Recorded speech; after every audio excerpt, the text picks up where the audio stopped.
donné ses spécifications suite aux interviews qu'il a signées et confirmées par contrat, c'était du n'importe quoi. Et si c'est dans une relation, je pense, PME à PME, c'est traduit par le travail le samedi et le dimanche, ou non, ou des disputes, et la facture peut-être a plus de chances de sortir à temps que ni l'un ni l'autre. Mais je pense que c'est ni lié au libre, c'est absolument pas lié au... La direction de projet est un élément vraiment fondamental. Et l'import-export, c'est vraiment fondamental. Moi, j'avais une question. Qui a développé NeoShare? C'est Nereid? C'est Nereid, en grosse partie. Aujourd'hui, les contributeurs sont Nereid. Donc en fait, c'est l'ERP sur la base technique de l'entreprise. C'est ça. La partie NeoShare est vraiment nous, on provient du monde du consulting et du monde de la gestion. Donc, on ne voulait pas descendre trop bas dans la technique, c'est pour ça qu'on a pris un framework existant. Et tout notre travail est essayer d'avoir effectivement des outils adaptés au monde de la gestion et au monde des consultants fonctionnels et techniques. Encore une question de savoir si vous aviez un retour sur l'isolation. On parle de gestion de production et vis-à-vis de la contrôle isolation, on doit trouver les procédures correctement mises.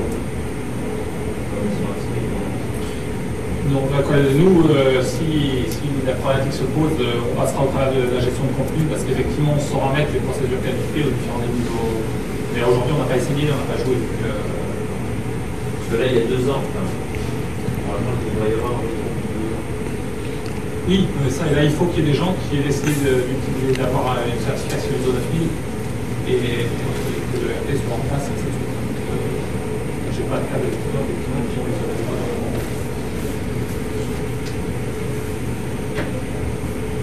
Encore une question? Moi j'ai une question quand même, parce que le RP, je crois que Philippe l'a bien dit dans la conférence, avec un PGI, c'est le calcul des besoins. Et par rapport au logiciel intégré ou au calcul des besoins, quelle information optimisée, est-ce que vous bien sur la taille des machines, quand on passe à un ERP libre? Parce que les temps sont réduits, il faut... Non, je veux dire, là, on est sur des architectures qui sont classiques d'aujourd'hui, donc il n'y a pas besoin de machines non plus démoniaques aujourd'hui, vu la qualité des machines qu'on a aux États-Unis. Je veux dire, les problématiques qu'on avait il y a 10 ans face à BMRB qui donnait des heures ou des week-ends, un des éléments de réponse, c'est qu'effectivement les machines ont tellement évolué aujourd'hui que le problème se pose plus tellement maintenant. Par toujours des articles, plus de nomenclature de gamme, mais là, on revient après sur un panel de mise en œuvre, de savoir jusqu'où on veut du détail et jusqu'où effectivement il y a un retour sur investissement par rapport aux quantités de données qu'on va intégrer là-dedans. Typiquement sur la notion de capacité finie, c'est que faire de la capacité finie à un niveau de détail trop fin, là, on explose les temps de calcul, c'est gagner quoi. Il y a un moment, le chef d'atelier, il est plus astucieux, il est plus rapide en termes d'ordonnancement quand on lui a déjà pré-marché le travail. Le rapport, il est aussi à ce niveau-là de savoir bien tailler quel est le niveau d'information qu'on va mettre dans le ERP. On ne pas retomber comme c'était au début des années 80, où ils voulaient tout gérer à l'intérieur, et où on arrivait à des choses où tout le monde passait son temps à saisir et personne n'a regardé la résultat. Donc, c'est un peu... Et sinon, en termes de machines, on n'a pas de particularité, on n'est pas sur des énormes ou des toutes petites, on est sur des machines moyennes, serveurs, liées au nombre d'utilisateurs. On va parler aujourd'hui des applications de gestion d'entreprise. Ce qui sert à une entreprise à vivre au quotidien. C'est sans doute, alors j'essaie de trouver une comparaison, c'est à la fois le cœur et les poumons de l'entreprise. Autant le réseau informatique pourrait être assimilé au réseau sanguin ou au nerf, autant la comptabilité, la gestion commerciale, ce qui permet de faire les payes, de faire les factures, etc., c'est véritablement le poumon économique de l'entreprise. Ce que je vous rappellerai tout à l'heure, c'est qu'une entreprise, si elle ne facture pas, elle n'envoie pas de facture à ses clients, donc elle ne reçoit pas de règlement, donc elle ne vit plus. C'est très rapide. On l'avait vu au moment où il y avait certaines grèves de la Poste. Parfois, une entreprise qui ne reçoit pas son courrier pendant 10 jours, ça veut dire qu'elle ne reçoit pas de chèque, ça veut dire qu'elle est dans cet état de cessation de paiement. Donc on est vraiment sur des applications qui sont liées à la vie de l'entreprise. Et on ne peut pas fonctionner sans ce type d'application. Alors aujourd'hui, grosso modo, l'entreprise, qu'est-ce que c'est? C'est un des maillons d'une chaîne. D'un côté, on a des fournisseurs, à l'autre bout, on a des clients, et entre les deux, on va soit faire du négoce, soit produire un certain nombre de choses. Et généralement, la production, qu'il s'agisse de production de services ou de production de biens, suit toujours un peu le même schéma.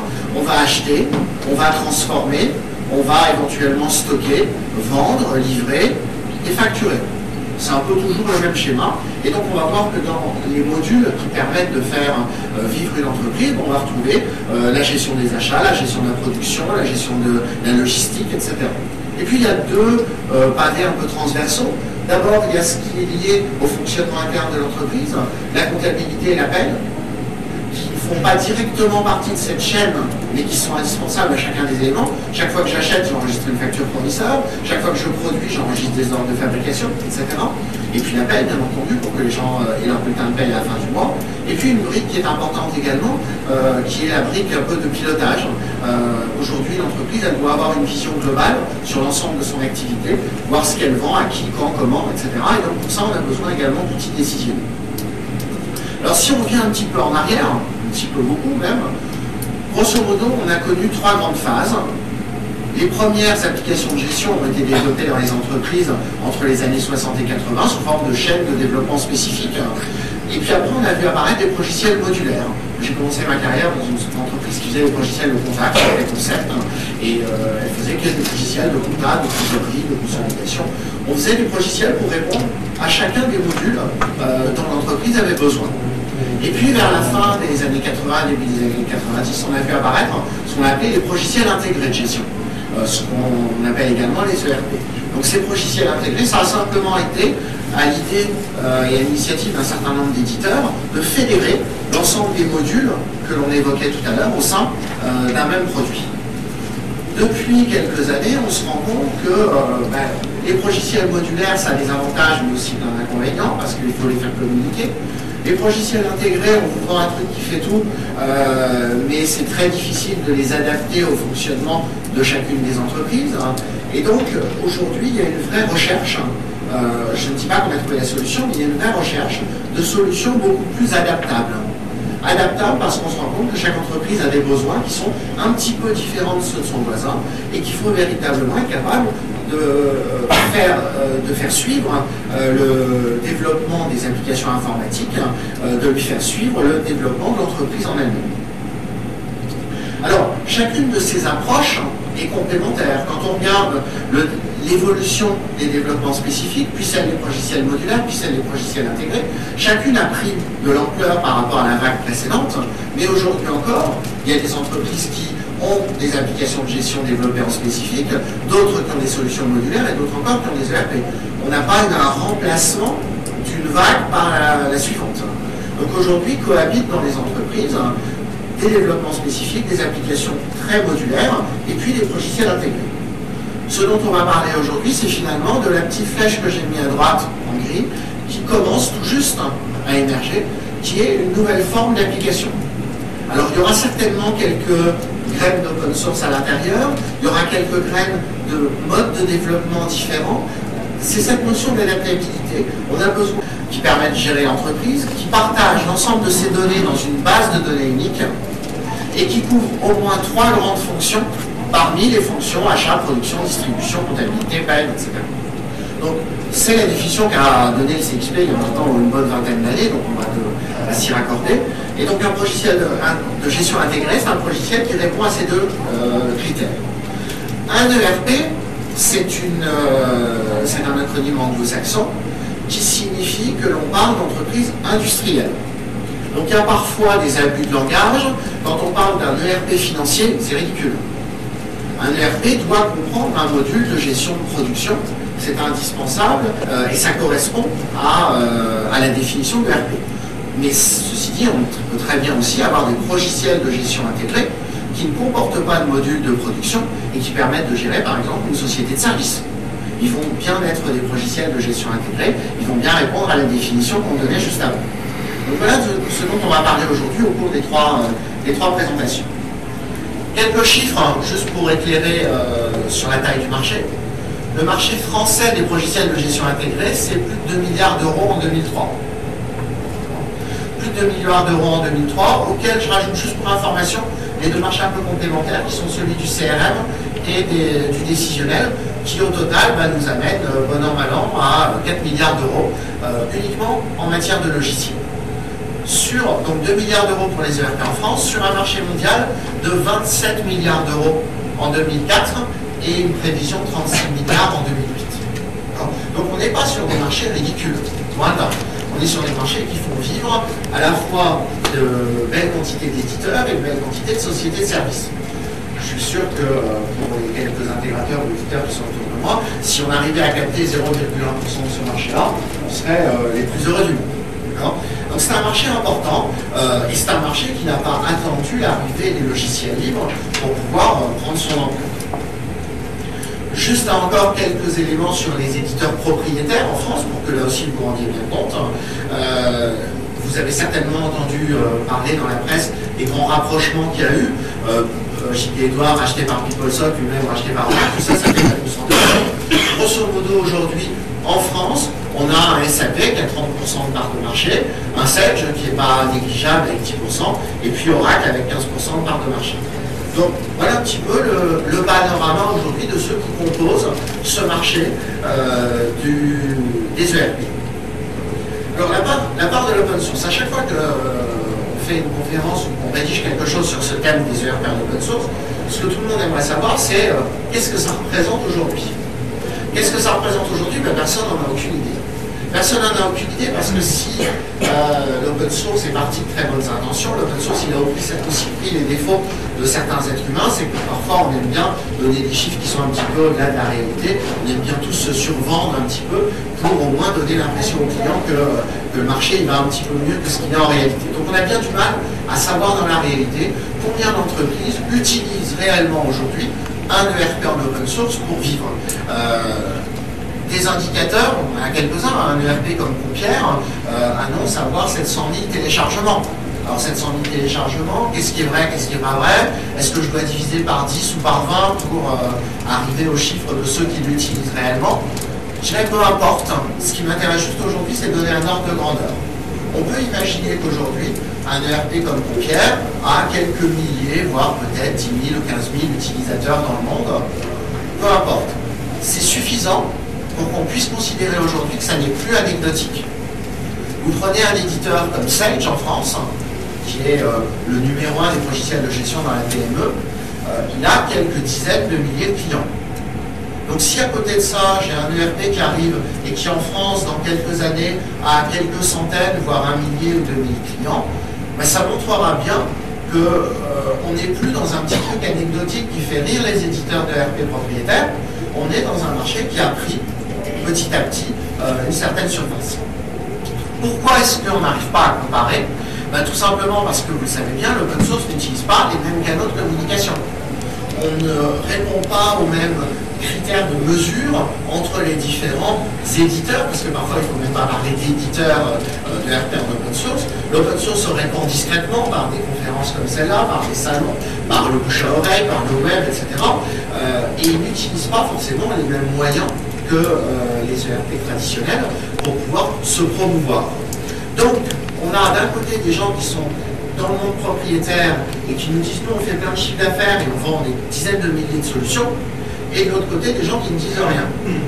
Mais il ne faut pas en déduire que c'est parce que les ERP en open source sont une part ridicule du marché. Ils sont sans doute beaucoup plus présents sur le marché qu'on l'imagine, simplement ils ne communiquent pas de la même manière. De ce point de vue-là, d'ailleurs, ils ont deux catégories de gens qui ne les aiment pas forcément, qui sont les analystes et la presse. Pour des raisons simplement évidentes de modèle économique, parce que vous savez bien, d'accord, que vous ne savez pas ça, quand vous achetez des équipements informatiques, vous savez bien que vous ne le payez pas au prix réel de sa fabrication et qu'il en fait est financé par des dizaines de pages de pub et des dizaines d'annonces de recrutement. Et que s'il n'y avait pas cette manne financière, vous paieriez votre numéro de 01 informatique peut-être 50 ou 60 € au lieu de 3 ou 4 €. Donc globalement, on est dans un marché qui s'organise autour de gens qui ont également de l'argent. Prenez les analystes, un Gartner, ou un IDC fait 80% ou 90% de son chiffre d'affaires en vendant ses prestations auprès des éditeurs propriétaires. Donc on imagine bien qu'ils ne peuvent que difficilement inclure de manière objective au sein de leurs analyses la position réelle des ERP en open source par exemple. C'est des éléments à garder en mémoire parce qu'aujourd'hui le monde de l'ERP en open source il est en train de grandir discrètement, tranquillement, et il prend une part de marché qui dans quelques années va soudain faire réveiller un certain nombre d'éditeurs propriétaires qui vont venir nous voir en disant mais je ne me suis pas rendu compte, je ne l'ai pas vu grandir. Donc il faut bien comprendre pourquoi. C'est pas parce que le marché de l'ERP en open source est petit et ne grandit pas, c'est parce qu'ils n'utilisent pas les mêmes codes de communication que le marché des ERP propriétaires. Alors, une petite cartographie totalement subjective. Il faut bien de la subjectivité quelque part. Juste pour vous donner quelques noms. D'abord, elle n'est pas exhaustive, parce que des solutions ERP en open source, plus vous grattez sur Google, plus vous en trouvez. Et puis d'autre part, les fonctions chaque jour augmentent, grâce également à l'intervention des sociétés de services qui mettent en avant un certain nombre de ces ERP. Chaque jour, presque, on va voir se développer de nouvelles fonctions. Donc là, je suis parti plutôt sur le cœur de développement des principales solutions du marché, et je n'ai bien entendu pas inclus l'ensemble des développements qu'on ne connaît pas forcément et qui sont faits par mes collègues qui sont à côté de nous. Aujourd'hui, simplement, ce qui est intéressant de voir, c'est que j'ai mis en axis, j'ai mis la couverture fonctionnelle et en ordonnée la notoriété, parce que quelque part, si demain vous choisissez un ERP en open source, vous allez bien sûr le choisir pour la qualité du développement qui sera apporté par la société de service qui le proposera, mais également parce que vous aurez vu qu'on n'en aura pas dit du mal quelque part. Donc aujourd'hui, grosso modo, il y a quelques leaders, des gens comme RP5, comme Airbus, comme Compierre, ou Sugar CRM dans le domaine du CRM, des gens qui sont véritablement visibles sur le marché et qui ont développé une couverture fonctionnelle importante. Et puis il y a un grand nombre de spécialistes. Quand je dis des spécialistes, c'est des gens qui ont développé des modules qui permettent de répondre à une partie de ce que fait un ERP.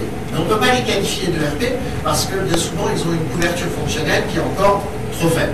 Et puis ils ont une notoriété qui n'est pas encore une fois suffisante. Aujourd'hui, vous pouvez trouver des centaines de logiciels de gestion en open source sur le marché. Parmi ces centaines, vous en avez peut-être 10 ou 15 qui véritablement sortent du lot. C'est ceux que j'ai essayé de mettre à l'intérieur de ce petit graphique. Si on regarde un peu d'un point de vue fonctionnel, là encore, je suis loin d'être rentré dans le détail de l'ensemble de ces fonctions. J'ai mis la partie production, la partie comptabilité et la partie client. Alors, presque tout le monde est en partiel dans le client parce que ça dépend de ce qu'on considère comme la gestion client. Est-ce qu'on considère que la gestion client, ça doit être tout le CRM, la gestion des prospects, la gestion de la facturation, mais également la gestion du service client? Dans ce cas-là, il y en a très peu qui sont capables d'aller jusqu'au bout. Ou est-ce qu'on considère que c'est la gestion commerciale?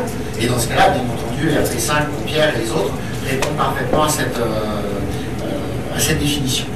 Donc aujourd'hui, finalement, on s'aperçoit que sur le marché, on a des ERP qui couvrent l'ensemble des besoins de l'entreprise, on a des ERP qui sont connus, on a des ERP qui répondent aux besoins que vous pouvez avoir. Et puis on a aussi un certain nombre d'outils qui vont être plus compliqués à assembler parce qu'ils ont été conçus pour répondre à un tout petit besoin. Je prends le cas de nos amis belges de Tiny ERP.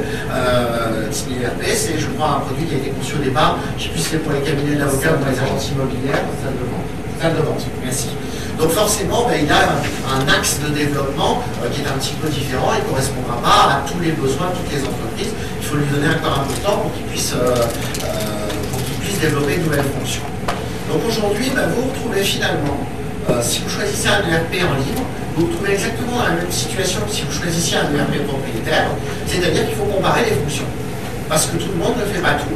Et un peu comme sur le marché propriétaire, si vous prenez les 2 ou 3 qui sont les plus connus, forcément, vous aurez un potentiel de développement plus important que si vous allez chercher des petits outils et qui répondront peut-être mieux à chacun de vos besoins individuels. Alors, quels sont les critères de choix d'un ERP? Du point de vue du client, en tant qu'utilisateur, moi je vois 2 critères de choix importants. D'abord, la réponse aux besoins fonctionnels. Pour moi, le choix d'un ERP en libre, c'est pas d'employer des mots que je ne comprends pas, comme XML, Linux, machin, etc. Non, c'est pas ça. L'entreprise, elle a besoin de fonctionner au quotidien, je le disais. Et donc, il faut automatiser ces processus. C'est pour ça qu'on met en place des ERP. Donc, l'essentiel, c'est la réponse aux besoins fonctionnels. Ne rentrez pas dans des débats techniques avant d'avoir réglé cette première question. Est-ce que je vais pouvoir facturer comme on facture dans mon métier? Est-ce que je vais pouvoir, par exemple, je suis dans le bâtiment, faire la paye dans le bâtiment, pour ceux qui ont l'habitude de connaître, c'est quelque chose de très complexe. Parce que vous avez des règles très particulières au secteur du bâtiment. Par exemple, la gestion des intempéries. Quand un salarié va sur un chantier et qu'il ne fait pas beau, ben, il ne peut pas forcément travailler, mais il doit être payé quand même. Et puis il a des paniers repas, etc. Donc des choses très complexes. Si je suis dans le bâtiment, je n'ai pas le choix, ma paye, elle doit être capable de faire ça. Si je suis dans la grande distribution, on sait bien que facturer, c'est compliqué. 4 niveaux de remise, la gestion des marges arrière, etc. Si mon logiciel de facturation ne répond pas à ce besoin-là, je ne peux pas l'utiliser. Donc en priorité, ne vous posez pas des questions techniques, posez-vous des questions fonctionnelles. Et vous allez voir que de ce point de vue-là, il faut rentrer dans le détail du produit pour vérifier que ça correspond véritablement à vos besoins, ou éventuellement que ça ne correspond pas encore et que vous allez devoir faire développer la partie qui manque. Et puis il y a un point très important quand même, dont on parle, je ne trouve pas suffisamment, c'est le respect de la réglementation. Ça ne vous regarde pas, mais il y a 6 mois, j'ai eu un contrôle fiscal de mon entreprise. Quand le contrôleur fiscal est venu et a commencé à me demander les codes d'accès au logiciel comptable que j'utilisais, le manuel du logiciel, et qu'il a même osé me demander les codes sources, ça va, j'avais du Sage. Mais, donc il a compris que ça ne devait pas contenir les codes sources. Mais vous imaginez quand demain, un contrôleur fiscal qui va venir chez vous et vous allez m'expliquer que vous avez un compta en open source et que donc c'est pas forcément un éditeur connu, etc. Il faut que vous fassiez attention à ces points-là. Le respect de la réglementation est un point clé. Si votre ERP respecte parfaitement la manière dont on tient ses journaux comptables, dont on édite les états de fin de mois, dont on fait son bilan, il n'y aura pas de problème. Mais c'est quelque chose là encore que vous devez surveiller de manière très précise. Le calcul de la TVA, je ne sais pas si parmi vous avez des déclarations automatiques de TVA, c'est une galère, la TVA. Hein. La gestion de la TVA sur les acomptes dans le bâtiment, ça c'est encore un bon exemple. Ou quand on travaille avec les compagnies aériennes, les opérations de suspension de taxes, ou quand vous vendez une canette de coca, quand l'avion a décollé, elle n'est pas soumise à TVA, alors que quand l'avion n'a pas décollé, elle est soumise à TVA. Il y a des belles choses. Hein. Tout à l'heure, je m'étais dit, je vais amener mon Francis Lefebvre pour que certains qui ne connaissent pas se rendent compte. Il y a des bouquins entiers pour décrire, ne serait-ce que la TVA. Donc il y a des aspects réglementaires qui sont sans doute beaucoup plus importants dans la mise en place d'un ERP que dans une solution purement technique, je ne sais pas, de gestion de réseau, de gestion de contenu, d'un site web, etc. Donc il ne faut pas que vous oubliez ces points-là. Et puis il y a des nouvelles réglementations. Est-ce que les ERP qu'on va voir tout à l'heure vous permettent de sortir un bilan aux normes IAS, IFRS? C'est une question importante. Si votre entreprise est concernée aujourd'hui ou dans 5 ans, il faut que vous soyez capable de sortir ce type de résultat. Donc, pour moi, les 2 critères essentiels, c'est ça, la réponse aux besoins fonctionnels et le respect de la réglementation. Alors, par rapport à ça, je vous ai peut-être fait un peu peur avec ce début, en disant, mais finalement, on ne va jamais y arriver, il faut mieux que je prenne SAP. Non, non. Il y a plein d'atouts aux logiciels de gestion en open source. D'abord, c'est des vrais logiciels adaptables. Quand je dis adaptable, c'est que si vous avez une particularité liée à votre métier, à votre activité ou à un de vos clients, vous avez un client, c'est un emmerdeur, il veut un truc très précisément, et votre ERP standard ne permet pas de le faire. Quelque chose que vous obtiendrez beaucoup plus facilement avec l'aide justement de votre intégrateur open source. Par ailleurs, le moule que vous impose un ERP standard, parfois il peut être un inconvénient pour votre entreprise. Si aujourd'hui dans la salle on est 4 entreprises à fabriquer des bouteilles d'eau, grosso modo on a des chaînes de production à peu près identiques, on fabrique à peu près au même coût de production. Si en plus on a des outils exactement identiques pour gérer nos entreprises, ben on ne va plus avoir de différence concurrentielle. L'ERP fait partie de ce qui fait la différence d'une entreprise avec ses concurrents, sa manière de gérer ses différents processus de vente, de facturation, d'encaissement, etc. Donc les logiciels en open source ont de vrais atouts de ce point de vue-là. La relation de proximité, on parlait tout à l'heure avec mon collègue de BAN, Supposons que vous soyez aujourd'hui client JD Edwards, qui, je vous rappelle, a été racheté par PeopleSoft, puis PeopleSoft racheté par Oracle. Vous pouvez toujours essayer d'Oracle pour demander une petite adaptation dans le logiciel JD Edwards, dont ils n'ont bientôt plus rien à faire. Donc la relation de proximité liée au fait que vous allez travailler avec un intégrateur qui va vous connaître, vous comprendre et être capable, éventuellement en cas de défaillance d'ailleurs du projet ou de la solution centrale, de développer quand même ce dont vous avez besoin, ça c'est un énorme avantage par rapport à une entreprise qui doit bien fonctionner au quotidien. Et puis bien entendu l'investissement initial qui est légèrement moins important que dans le cas des grosses solutions propriétaires, même si de ce point de vue-là, je n'entrerai pas dans un débat de chapelle là-dessus, mais le coût complet sur le long terme ne doit pas être très différent. Et c'est pas ça le problème. Par contre, ça peut être un point positif pour une PME. Moi, j'ai installé plusieurs solutions d'open source, dont Sugar CRM, pour gérer notre CRM dans ma petite boîte où on est 5. Moi, je suis bien content d'avoir pu démarrer avec une solution d'open source et j'espère bien dans quelques années avoir suffisamment d'argent pour essayer de contribuer un petit peu, au moins financièrement, à défaut d'avoir les compétences pour développer. Donc, il y a un vrai intérêt également de lissage de l'investissement qui correspond bien également aux besoins d'une PME. Alors ceci dit, il y a des atouts, mais il y a des risques. D'abord, il y a les mêmes risques que ceux qu'on reprochait au développement spécifique. Souvent, quand on avait des développements spécifiques, on nous expliquait « Ah oui, mais là, j'ai un super développement spécifique, mais le programmeur est parti. » Voilà. Et on se retrouve complètement paralysé face à une incapacité d'évolution du produit. On peut l'éviter dans l'open source, mais aussi on peut tomber dans ce travers-là. Si vous customisez énormément, vous personnalisez plein de choses à l'intérieur de votre solution ERP open source, que vous confiez à un intégrateur, il modifie complètement le code source, il vous fait un truc qui colle parfaitement à vos besoins et qui peut-être malheureusement n'est plus évolutif en fonction du noyau. Si notre intégrateur disparaît, vous allez être confronté exactement au même problème que si vous aviez une solution spécifique. Vous ne pourrez pas aller taper à la porte d'un éditeur. Parce qu'aujourd'hui, on sait bien, quand on s'appelle SAP ou Oracle, etc., on tient à ses clients. Donc forcément, quand il y a un intégrateur qui fait faillite, on se débrouille pour faire reprendre. Là, c'est un petit peu différent. Il faut simplement y porter attention, faire en sorte qu'on verrouille peut-être un petit peu plus la relation avec l'intégrateur. Et puis, il y a toujours ce problème du respect de la réglementation. Votre commissaire aux comptes, si vous êtes une société anonyme, peut vous demander de fournir une attestation de conformité de votre outil informatique par rapport à la réglementation, ne serait-ce que pour que lui se couvre. Qui va la fournir? Est-ce que c'est l'intégrateur? Est-ce qu'il va vouloir le faire? Est-ce qu'il va en avoir les compétences? Ce ne sera pas l'éditeur, puisqu'il n'y a plus forcément d'éditeur. Donc ça fait partie des questions qu'il faut se poser. Alors, je ne dis pas que ce sont des points bloquants, je dis simplement que je préfère vous avertir de ces questions-là avant, plutôt que vous tombiez sur l'os après. Et puis, l'évolution de la réglementation. Forcément, la réglementation évolue. La loi Sarbanes-Oxley aux États-Unis, qui a eu un impact énorme sur toutes les entreprises américaines. À quelle vitesse votre solution open source et votre intégrateur vont savoir réagir par rapport à tout ça. Donc là encore, attention, moi, je ne suis pas en train de dire qu'il ne faut pas prendre de solution open source, je suis en train de dire faites attention à ces quelques points, mettez-les dans votre checklist des points à surveiller, et puis comme ça, vous anticiperez mieux le problème si vous le rencontrez plus tard.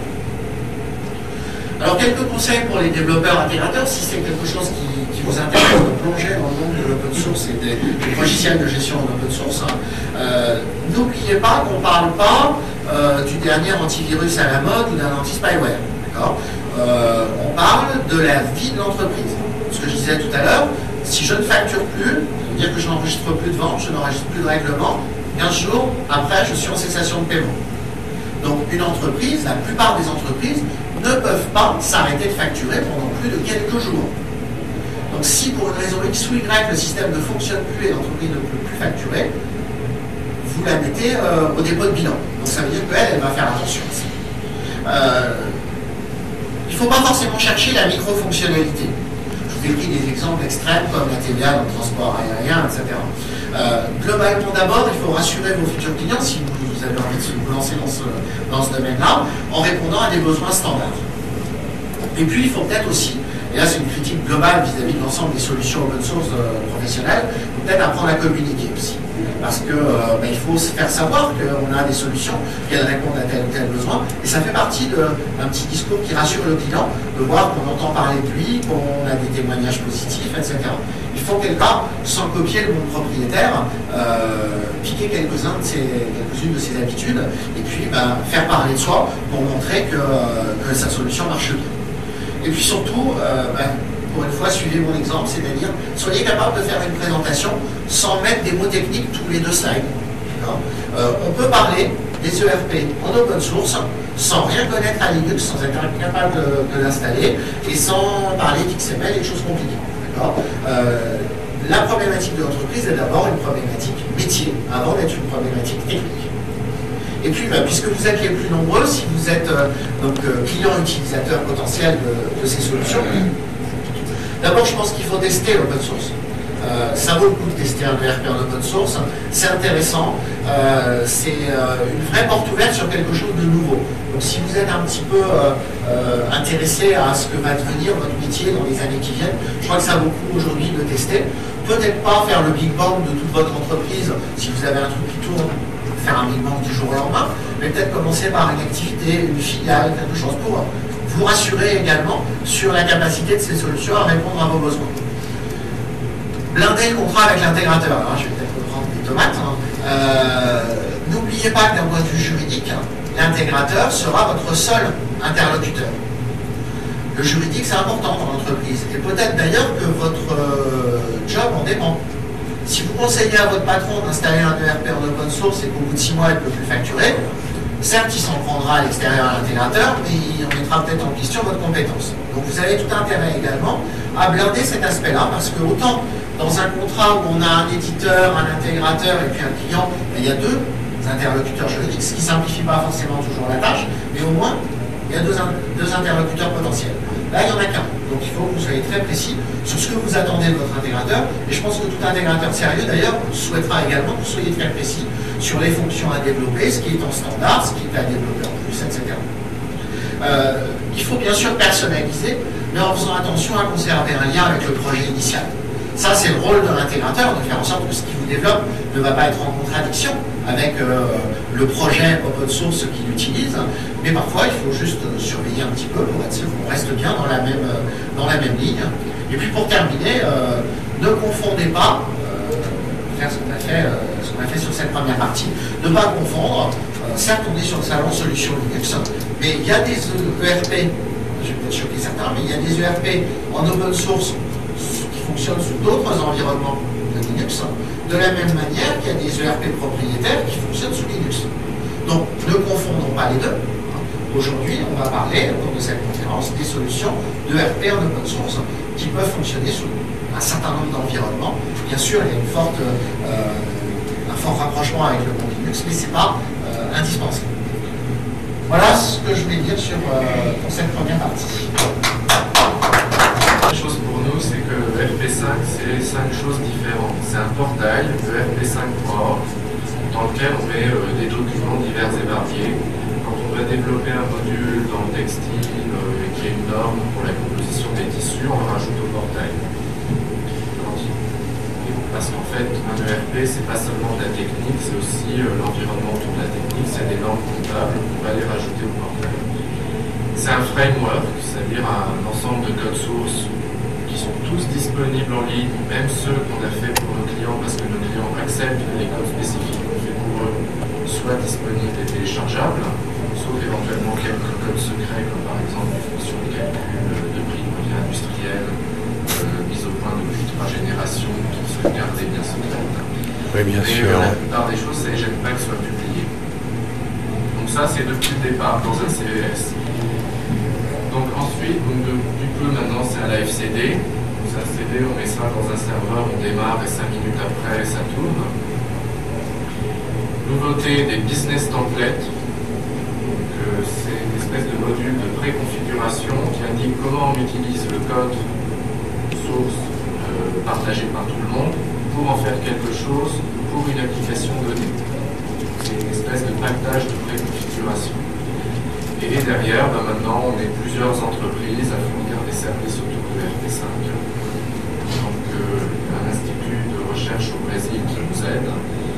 Et on a une personne à Luxembourg et une personne à Paris.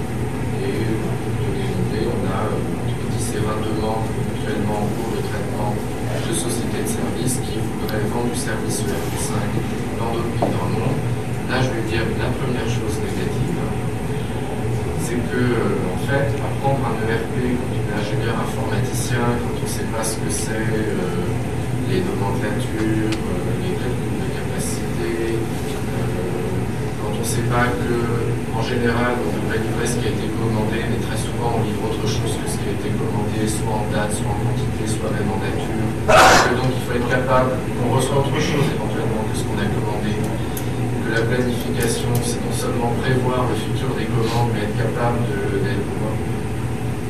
de s'en sortir quand finalement ce qui a été commandé, ce qui est livré n'est pas ce qui a été commandé, ou recalculer une configure, une nouvelle simulation. Tout ça, un ingénieur informaticien va mettre entre 6 mois et 2 ans pour le comprendre. Et donc, alors que pour un firewall, par exemple, l'apprentissage d'un firewall, c'est en 1 à 2 semaines, l'apprentissage d'un langage comme Python, qui est le langage sur lequel se fonde le ERP5, c'est 1 semaine. Apprendre tout l'environnement de l'entreprise, c'est pas 1 semaine. Et donc, beaucoup d'entreprises qui souhaiteraient vendre du ERP5 sont ennuyées parce que quand on leur dit, bah voilà, ça va prendre 6 mois pour que vos ingénieurs soient vraiment bons pour fournir un service à une entreprise qui a besoin à la fin de sortir du facture.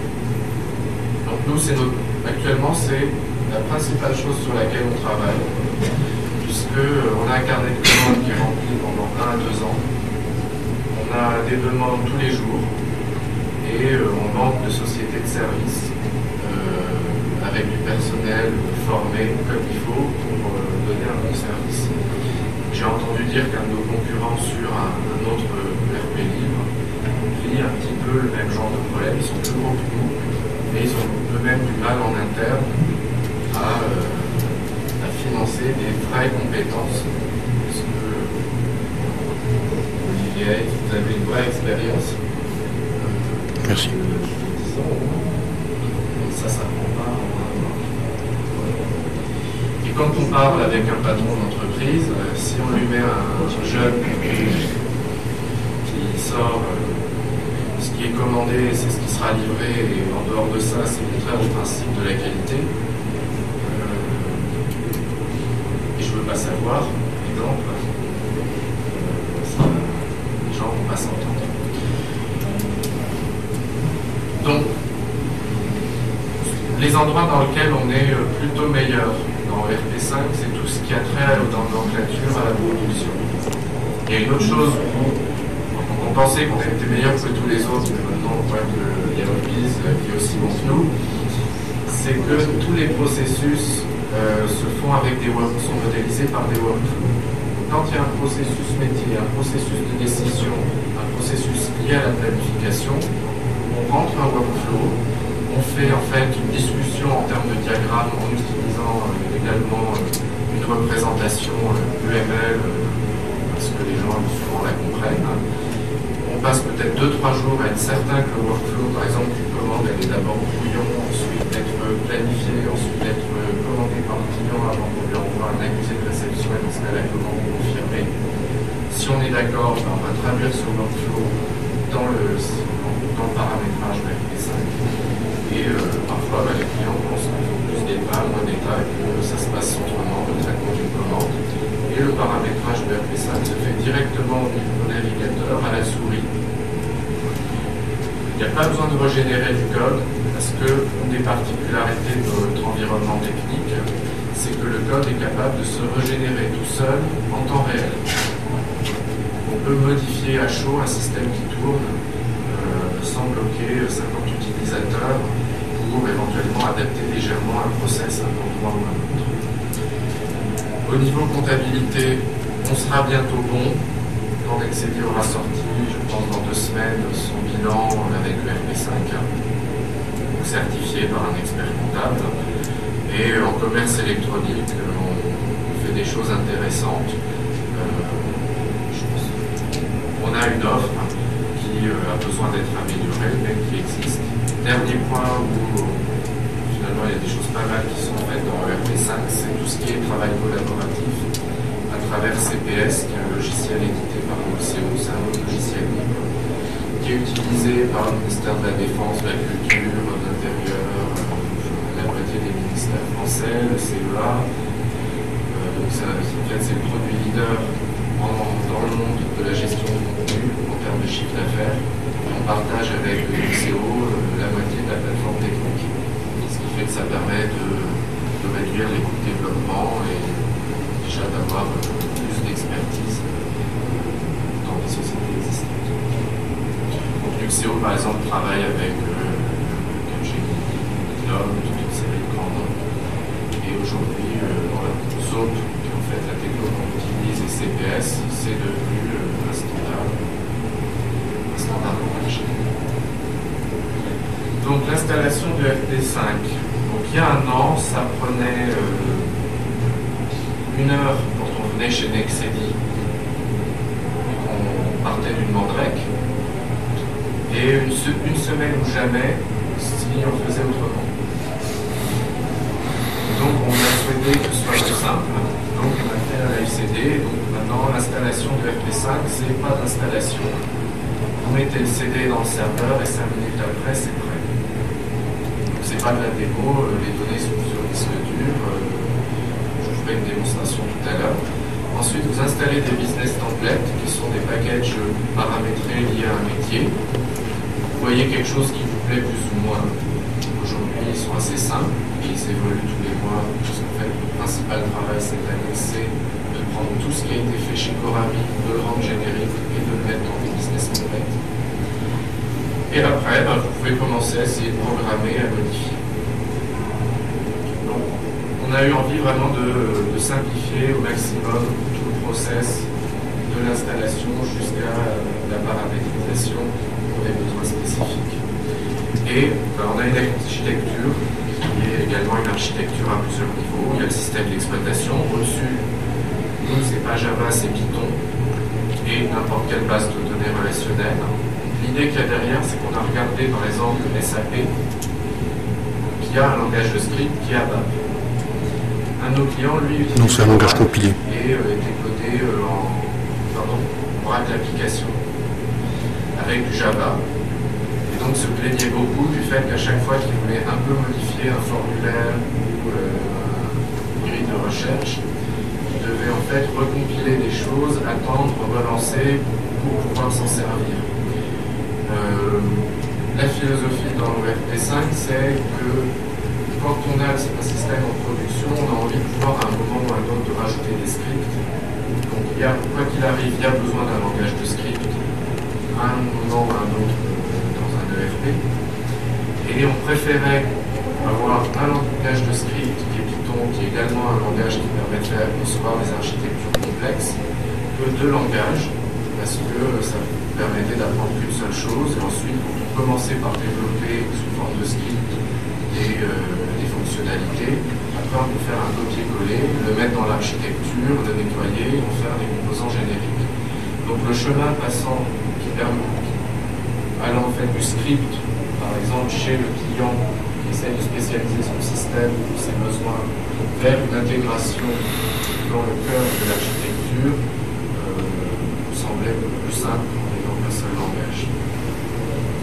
Au-dessus, donc ZOP, c'est un serveur d'application libre.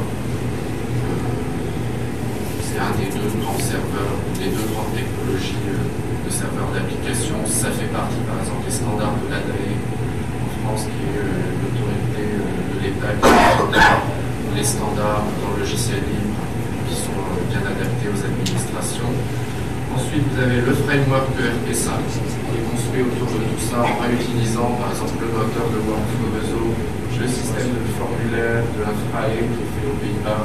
Quand il y a des choses faites par d'autres, on les réutilise. On ne peut pas réinventer tout à partir de zéro. Et au dernier niveau, vous avez les business templates génériques, par exemple la comptabilité, les business templates métiers, par exemple tout ce qui est confection textile, et les business templates spécifiques aux clients. Et donc on a une bonne séparation de les niveaux. Alors, ce qui est vraiment différent dans le RP5, c'est pour ça que ça s'appelle RP5, c'est que on voulait essayer d'expliquer que si je dois par exemple apprendre à un ingénieur la comptabilité, ensuite la gestion de production, ensuite la gestion des ressources humaines, qu'à chaque fois j'introduis de nouveaux concepts. Je vais passer beaucoup de temps à lui expliquer toutes les parties de l'entreprise, équivalent de 100 tables. Quand on regarde une modélisation SQL du RP classique, c'est une centaine de tables. Et ça prend plusieurs mois qu'il arrive à avoir une vue d'ensemble de toutes 16 000 tables sur SAP. Pour éviter ça, on a essayé de se dire, et si la comptabilité, la production, la paie, c'était tout en fait la même chose. Et on est allé voir des professeurs à l'école des mines qui nous ont dit non, on n'est pas le modèle. Donc on a dû créer un modèle qui ensuite était, ça a donné une publication dans une revue scientifique qui s'appelle 3E. Je l'ai apporté là. Voilà, c'est un truc très scientifique, assez sérieux. Et ce qu'on a dit, c'est que tout était mouvement, ressources, nœud, chemin et high-tech. En fait, ce qu'on dit, c'est quand on bouge de la devise d'un compte à un comptable à un autre, c'est pareil que quand on bouge des vis d'un stock à un autre, c'est pareil que quand on bouge la parole d'une personne à un auditoire. Et quand on fait un déplacement de ressources d'un point à un autre, on peut pouvoir impacter les ressources dans des éléments qui permettent de les tracer, de les identifier, c'est les items. Et enfin, dans un système où il y a des mouvements de ressources d'un nœud à un autre, il peut y avoir des chemins préétablis qui permettent finalement de dire que quand un nœud a un stock négatif, on sait où serait approvisionné. Quand il y a par exemple un échange de produits ou un mouvement de ressources entre un fournisseur et un client, il peut y avoir un prix associé à ça. Et donc ça c'est assez facile à expliquer à des ingénieurs, ça les rassure pas mal quand ils commencent à toucher à un ERP. Avec des comptables, on va dire que la moitié trouve ça très bien, et l'autre moitié ne supporte pas. Mais ce qui est bien, c'est qu'il y a une moitié de comptables qui adorent également. Donc ça, c'est très spécifique à ERP5. Et ça réduit par 5 à 10 les coûts de développement. Et donc maintenant, on va voir des choses vraiment intéressantes pour à la fois les sociétés de services qui sont ici et les utilisateurs potentiels. Donc je suis utilisateur de RP5. Comment puis-je faire pour le mettre en œuvre? Vous venez voir Nexebi, vous demandez combien ça coûte, qu'est-ce que je peux faire. Alors si vous avez quelque chose de vraiment très très simple, qui est déjà couvert par des business templates, vous êtes très très radin. Ça c'est le cas principal.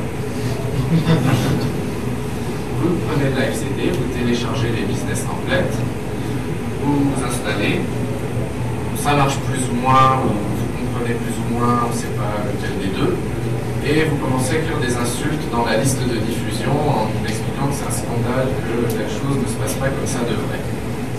Ce qu'il faut savoir dans le logiciel libre, moi je me place du point de vue de celui qui écrit les logiciels libres, c'est 90% des remarques qu'on a, ça ressemble un peu à des insultes et des récriminations du fait que telle chose va pas de la part de gens qui sont scandalisés qu'on n'ait pas répondu en 24 heures à leur demande. C'est bien, ça crée une sorte d'émulation. Mais en même temps, quand on a un client qui paye à côté, qui a besoin d'avoir sa facture à la fin du mois, on reste calme, on va se concentrer sur le client qui a besoin d'avoir la facture et on essaie de répondre dans la mesure du possible. Donc ça, c'est un premier cas. Après, vous avez des gens qui disent